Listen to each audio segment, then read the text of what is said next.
Price the Lord. ஹல்லேலூயா.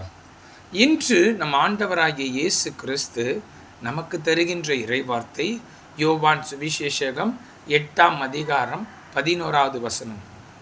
நீ போ, இனி பாவம் செய்யாதே. Amen. Hallelujah. Praise the Lord. இந்த காணொளியை பார்த்து கொண்டிருக்கிற நாம பாவ வாழ்க்கையில் இருந்தோம்னா இன்னைக்கு ஆண்டவராகிய இயேசு கிறிஸ்து நம்மை பார்த்து சொல்கின்றார், இனி பாவம் செய்யாதே என்று குறிப்பிடுகின்றார். சகோதரர்களே, நாம் எல்லாவற்றையும் விட்டு மீண்டும் திரும்பி ஆண்டவராகிய இயேசு கிறிஸ்துவிடத்தில் நாம் வரும் பொழுது இயேசு கிறிஸ்து நம்மை அணைத்து கொண்டு தம்முடைய பிள்ளையாக நம்ம ஏற்றுக்கொள்கிறார். சகோதர சகோதரிகளே, இதை நாம் வேதத்தின் வழியாக பார்க்கும் பொழுது யோவான் சுவிசேஷம் 8ஆம் அதிகாரத்திலே ஆண்டவராகிய இயேசு கிறிஸ்து ஒலிவமலைக்கு போன பிறகு அங்கே தேவாலயத்திற்கு வருகின்றார்.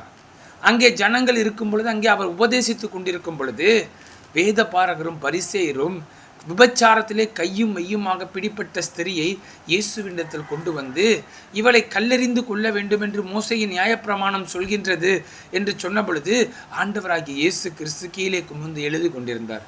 தொடர்ச்சியாக இயேசுவை டிஸ்டர்ப் செய்து கொண்டிருந்த பொழுது இயேசு கிறிஸ்து, உங்களில் பாவம் இல்லாதவன் முதலாவது கல்லெறிய கடவுது என்று சொன்ன பொழுது அனைவரும் மனசாட்சியிலே குத்தப்பட்டவர்களாக யாரும் இல்லாமல் அங்கே கலைந்து சென்று விட்டார்கள். இயேசு கிறிஸ்து அந்த பெண்மணியை பார்த்து, உன்னை யாரும் நியாயம் தீர்க்கவில்லையா என்று கேட்கபொழுது, யாரும் இல்லை ஆண்டவர் என்று சொன்ன பொழுது, நானும் உன்னை நியாயம் தீர்க்கவில்லை, இனி பாவம் செய்யாதே என்று சொல்லி அவளை ஆண்டவராகிய இயேசு கிறிஸ்து நியாயம் தீர்க்காமல் அவளுக்கு அங்கு பாவத்திலிருந்து விடுதலை கொடுத்து, இனி பாவம் செய்யாதே என்று ஒரு எச்சரிப்பின் செய்தியை அந்த பெண்மணிக்கு கொடுத்து அவள் வாழ்க்கையிலே பாவத்திலிருந்து ஆண்டவராகிய இயேசு கிறிஸ்து ஒரு விடுதலை கொடுக்கின்றார். சகோதரர்களே, ஏனென்று பார்த்தால் அவளை இயேசு நியாயம் தீர்க்காமல் அவளுக்கு ஒரு சான்ஸ் கொடுத்து அவளை தன்னுடைய பிள்ளையாக அவர் ஏற்றுக்கொள்கின்றார். அதுபோல் இந்த காணொலியை பார்த்து கொண்டிருக்கிற உங்களுக்காக ஆண்டவர் காத்து கொண்டிருக்கிறார். சகோதரர்களே, பாவத்திலே முழுகி பாவக்கட்டிலே நாம் இருக்கிறோமா? இன்றே நாம் மனம் திரும்பி இயேசுவிடத்தில் வருவோம். இயேசு கிறிஸ்து சொல்கின்றார், இனி பாவம் செய்யாதே என்று குறிப்பிடுகின்றார்.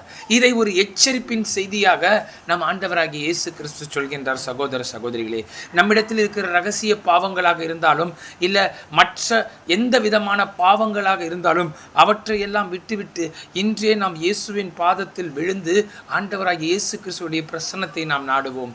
நாம் இயேசுவை நோக்கி ஜெபிப்போமா? ஸ்தோத்திரம் தகப்பனை, துதிக்கிறோம் அப்பா. அப்பா, அந்த விபச்சாரத்தில் பிடிக்கப்பட்ட அந்த ஸ்திரியை நீர் பாவத்தை மன்னித்து இனி பாவம் செய்யாதே என்று கூறி அவளுக்கு ஒரு மறுவாழ்வை கொடுத்தீங்களே தகப்பனே. அதுபோல இந்த காணொலியை பார்த்து கொண்டிருக்க எங்களுக்கும் மறுவாழ்வை கொடுப்பதற்காக நன்றி. இயேசுவின் நாமத்தில் ஜெபிக்கிறோம் பிதாவே.